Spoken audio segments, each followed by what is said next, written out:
Tornado warning. That is just ugly.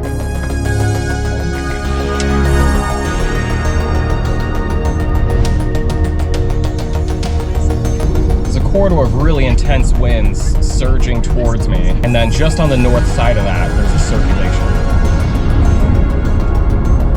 This might be an intense storm. I just want to try and get to Farmer City. Has my heart pounding a little bit. Severe thunderstorm warning with a destructive winds tag just got issued here.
not a small tree, just B for scale.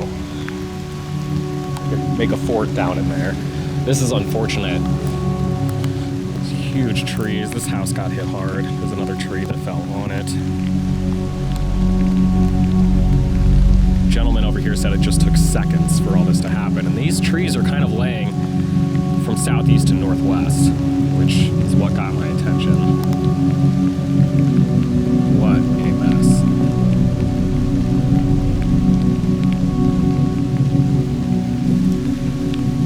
This is the main road into Farmer City that I came down seconds before the storm hit.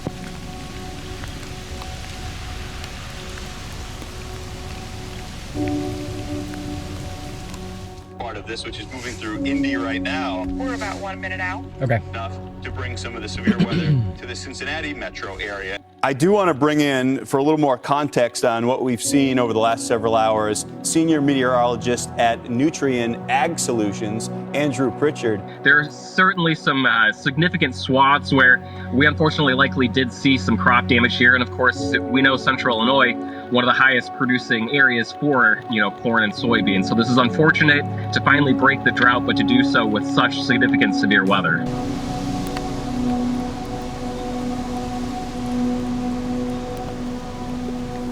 So I'm just getting home. That's the alley behind my house. My neighborhood is pretty well messed up. With no power, there's trees down everywhere.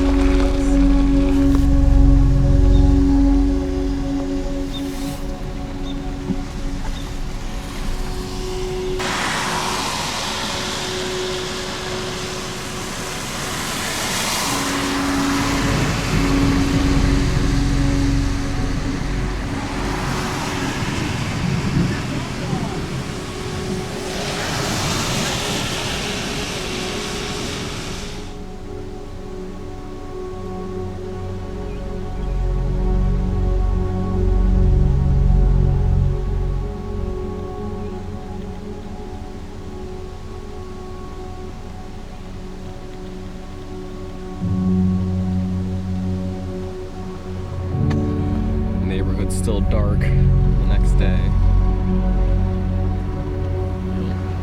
Hear this?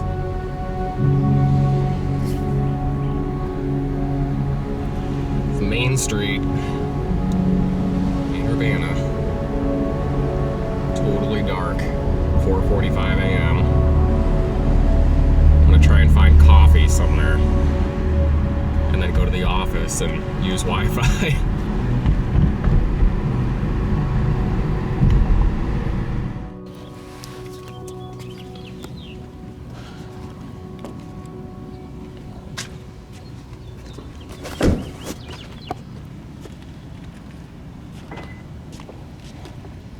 All right, it's 4:30. We got dawn behind us, foggy dawn. We got an office with electricity. We're gonna go use the electricity here to get the morning weather forecast out the door. Some of the weather forecast content that I put out on a scheduled cadence folks are expecting, and then look at the storm chances for today, hoping we're not staring down the barrel of another severe MCS before we get power restored at home. That's certainly possible, and or a local chase opportunity. Continues to be a stormy looking weekend. And then I might try and get some video up. Is this unlocked? No. Precarious. Okay. So yeah, the family's still at home in a dark neighborhood. I'm gonna use some electricity and Wi-Fi. One heck of a bow echo yesterday.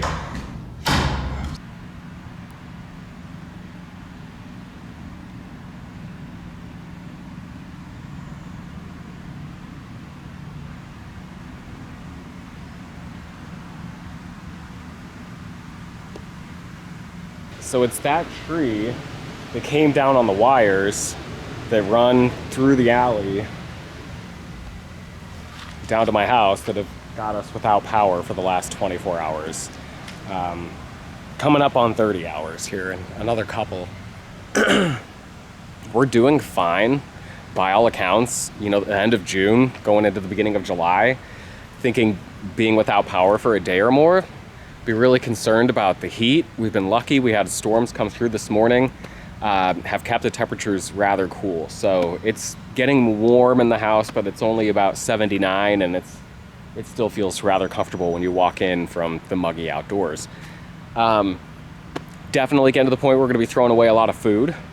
The freezer, there's still ice crystals and some ice in there, but if we're going through the night into tomorrow, there's gonna be at least some stuff there that is gonna be below the threshold. But I'm excited because I was waiting to see someone finally start working on the tree here, because you can't really have hope that the power is gonna click back on when there's a tree in the main line running to your house. So if they're starting to work on the tree, then they know about it, they're working towards it, and that kind of puts it back in my head where I can start thinking, hey, maybe the power will come back on at some point. But they were working on it and they've stopped, because I think it's in a pretty precarious position. So they're aware, and there's a truck sitting here still, but the truck left, so there's no longer a hammer in power truck there. So I don't know where my hopes are now, but it looks like maybe storms tonight. Tomorrow might be another trouble day across central Illinois.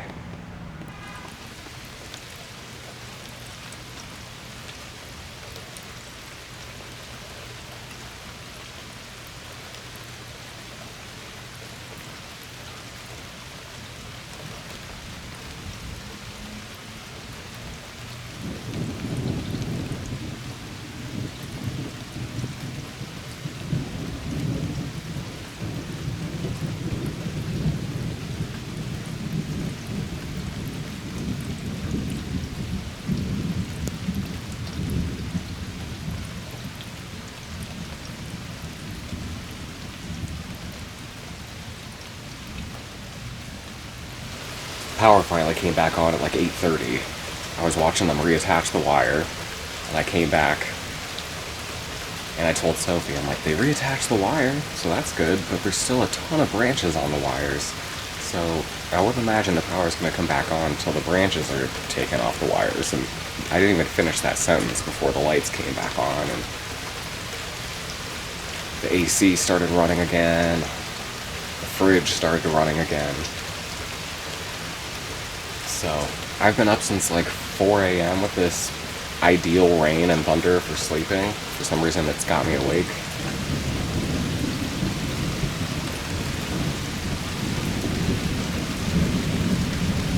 It's kind of nice. But I've just been looking at the forecast for today. It looks like another all kinds of severe weather day across central Illinois. Probably going to be some damaging winds. I don't know about the hail risk today. Maybe it'll surprise me. But morning storms, outflow boundary, summer sun in the Midwest. I've seen this episode. To be continued. Let's go have some coffee, I guess.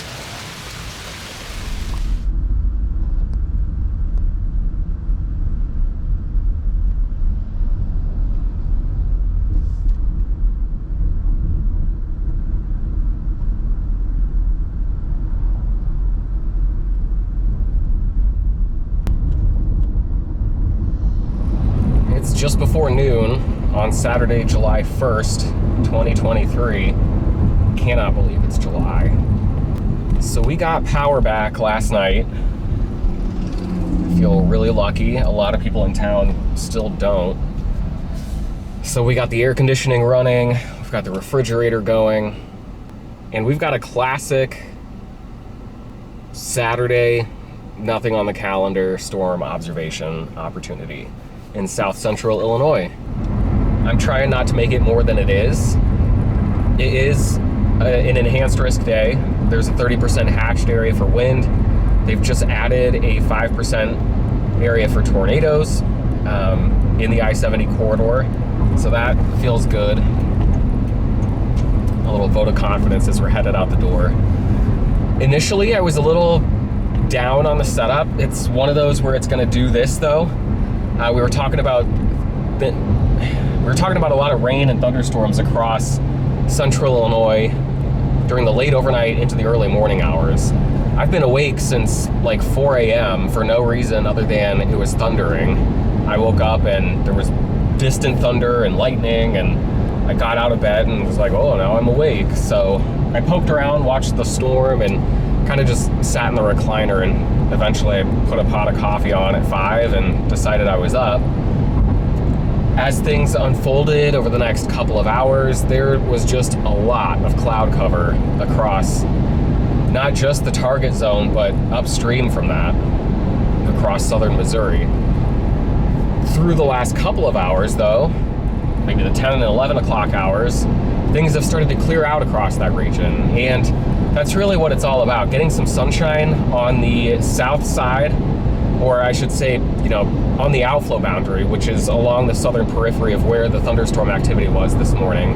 You've got that rain-cooled air to the north. South of that, it's July 1st, it's hot and it's muggy. You get a boundary between those two air masses, and that can, one, serve as a focal point for thunderstorms, but you've also got some spin, some turbulence along that, and so you can take a day like today where it's not as if it's, a significant storm system making its way through. It's just a little disturbance in the jet stream. It's going to kick off some thunderstorms, and right in that zone between where there were storms last night and where it's hot and muggy to the south of that, we should have a little zone there where maybe there's a little extra reason for a storm or two to rotate. So at the base today, it's just Saturday. It's been a heck of a last couple days since the Derecho, and not having power for that night yesterday. Just want to get out of the house. It's Saturday, there's nothing on the calendar.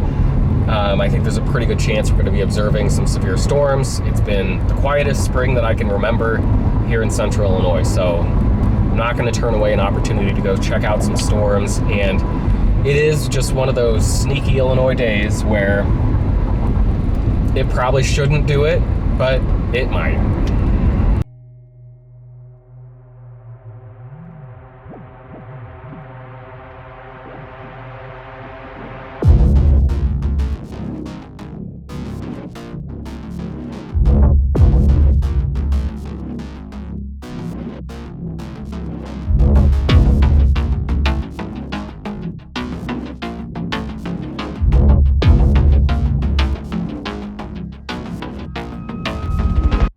So I'm just outside of Bethalto, east of the St. Louis Metro. It's kind of messy, like I thought it might be, but I'm gonna let it organize over the Metro and see if maybe something funky happens. I feel like there's a few days a year that I'm in Champaign and I'm like, what the heck is going on over St. Louis? So maybe that'll be one of those days and I'll be there for once. In addition to the storms that are organizing over St. Louis, there's a complex of storms with significant winds, like over 80 miles per hour, that's racing this way at 65 miles per hour. So we may have some high-end winds. I don't know. I want to be here for something weird's happening at the St. Louis Metro Day. The current scene to my west as storms continue to organize over the St. Louis Metro. This is the main updraft region right there. Kind of some inflow flanking line business happening here on the left side, and then an inflow feature right here just above the horizon feeding in. So everything continues to organize right here, whether it's a big windbag or we got some extra fun stuff. We'll find out. There's a little shear hole.